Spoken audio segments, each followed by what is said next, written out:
In just 8 minutes, get the key insights from the 1-hour Shield of the Republic podcast with Eliot Cohen and Eric Edelman, posted by the Bulwark on February 24th, 2025. From the U.S. blunder at the Munich Security Conference to Russia's strategic moves and Elon Musk's growing influence in government, this video breaks it all down. Fast, clear, and insightful. Stay till the end for the full picture. Here are the key takeaways from the podcast. Takeaway 1.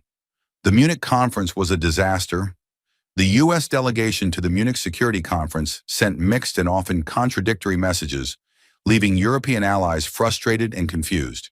Instead of presenting a unified vision, different officials made conflicting statements, and Vice President J.D. Vance's speech was particularly disastrous.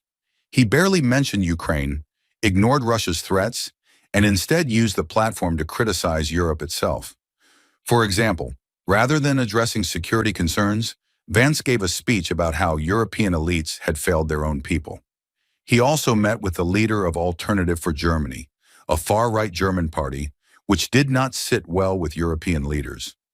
Many attendees saw his speech as an insult rather than a constructive message from a supposed ally. The overall impact of the U.S. delegation's performance was compared to an earthquake in terms of how much it shook Europe's confidence in America's commitment. Now let's move to the next takeaway. Takeaway 2, mixed signals on Ukraine. Different U.S. officials gave contradictory statements about Ukraine's future, making it impossible for allies to understand the administration's actual stance. Defense Secretary Pete Hegseth bluntly stated that Ukraine would never join NATO, which was a shock to European leaders. Shortly afterward, Vance gave an interview suggesting that if Russia refused to cooperate, the U.S. might impose tougher sanctions or even send troops, which directly contradicted Hegseth's stance.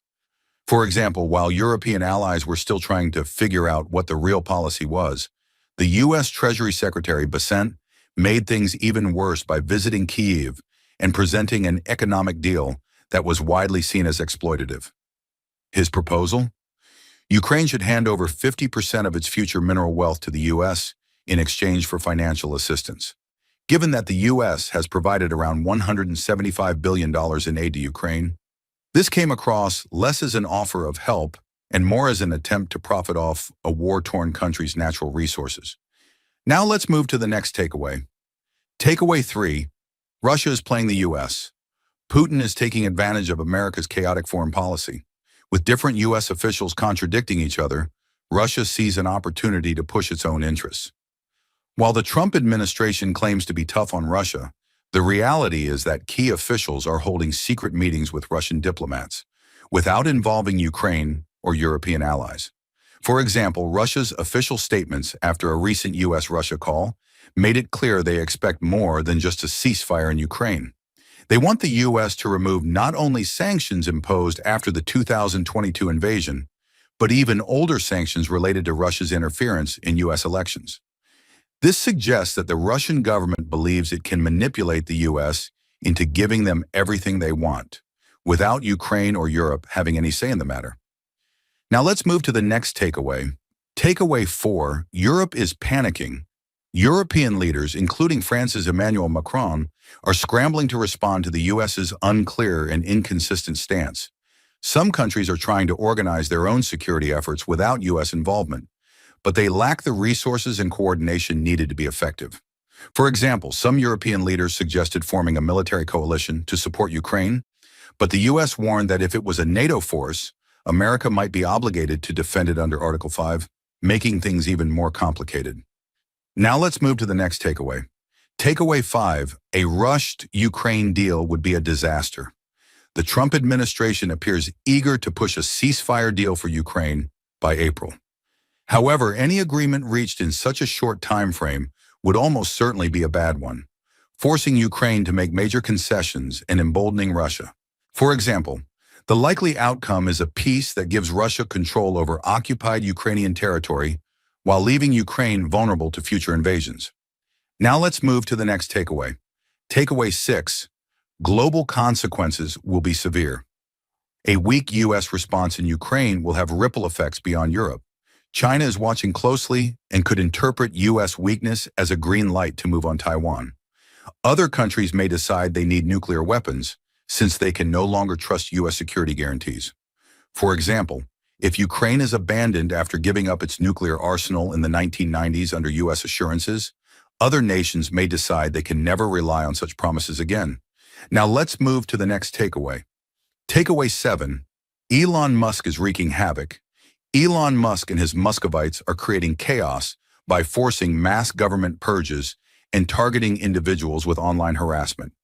His influence is leading to real-world consequences, including the loss of critical experts and dangerous disruptions to government operations. For example, the administration recently fired 325 employees from the National Nuclear Security Administration, then realized some of them were essential for managing America's nuclear weapons. In another case, government employees working in war zones were abruptly cut off from communication, leaving them scrambling to get home. Now let's move to the next takeaway. Takeaway 8. The administration is run by chaos. Trump's foreign policy is not guided by a clear vision. Different officials are pushing different policies, and even Trump himself shifts his stance regularly. The one thing that remains consistent is that everyone in his administration caters to his personal whims. For example, officials have admitted that Trump often makes major policy decisions based on whatever idea last caught his attention, rather than following a coherent strategy. Now let's move to the next takeaway. Takeaway 9. Government is being purged. Hundreds of experienced civil servants are being fired for political reasons. Those who refuse to obey questionable orders are resigning, leaving critical agencies hollowed out. For example, officials in key positions at the NIH and other health agencies have been forced out, weakening America's ability to respond to public health crises like pandemics. Now let's move to the last takeaway. Takeaway 10. Integrity is under attack. Many government officials are now forced to choose between keeping their jobs and maintaining their integrity. Those who push back against corruption or unethical demands are being removed. For example, a prosecutor in New York resigned rather than drop charges against a political figure as part of a backroom deal. His colleague warned officials that they might find someone to do it, but it won't be me. Thank you for watching. I hope you found this summary of the Bulwark podcast with Eliot Cohen and Eric Edelman informative. If you're interested in learning more about these topics, I encourage you to watch the full podcast on YouTube by clicking on the link in the description below. If you enjoyed watching this video, please leave a like below and share this video in your WhatsApp groups. You can also discuss about this video by commenting below. To get more such videos in your timeline, press the subscribe button below.